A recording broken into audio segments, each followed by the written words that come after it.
हाय दोस्तों, मेरा नाम है विनोद और आप सुन रहे हैं हार्डकोर मोटिवेशनल विनोद। एक बार की बात है, देवताओं के राजा इंद्र ने किसानों से किसी कारणवश नाराज होकर बारिश न करने का निर्णय लिया और किसानों को बुला के कहा, आप लोग 12 वर्षों तक फसल नहीं कर सकेंगे। सारे किसान चिंता होकर एक साथ कृष्ण से मिलने गए और वर्षा करवाने की प्रार्थना की।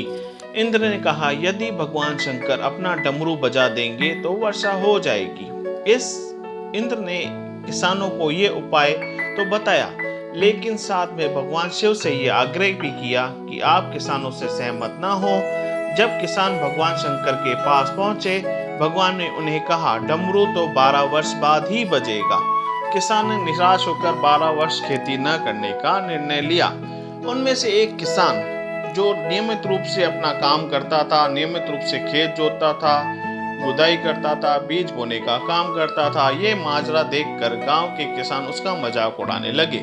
कुछ वर्षों बाद किसान इस परिश्रमी किसान से पूछने लगे, जब आपको पता है 12 वर्षों तक वर्षा नहीं होगी तो आप समय और ऊर्जा क्यों नष्ट कर रहे हैं?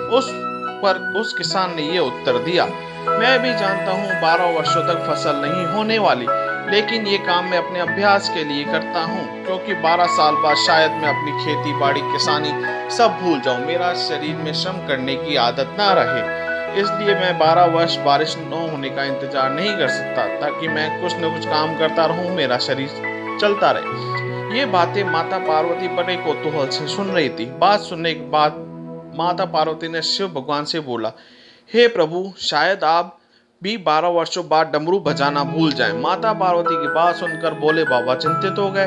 उन्होंने अपना डमरू उठाया और देखा कि शायद वो बजाना भूले या नहीं। इस पर उन्होंने अपना डमरू बजाया। जैसे ही डमरू बजा, बारिश शुरू होने लगी और जो किसान नियमित रूप से खेती करता था, उसकी फसल में जान आ गई और कुछ समय बाद उसकी भरपूर फसल आई। बाकी के किसान पश्चाताप के अलावा कुछ न कर सके।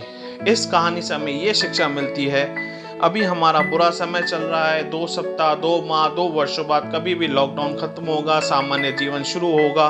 केवल नकारात्मक बातों पर अपना ध्यान लगाने के बजाय हम अपने कार्य, व्यवसाय और उसके अभ्यास की धार पेनी करें और नए कामों को अपने व्यवसाय में ढालने की कोशिश करें। डमरू कभी भी बज सकता है। इन बातों से अगर आपको कुछ मेरा मोटिवेट मिला हो तो धन्यवाद। आपका दोस्त विनोद साइनिंग ऑफ करते हुए, हैव अ नाइस डे।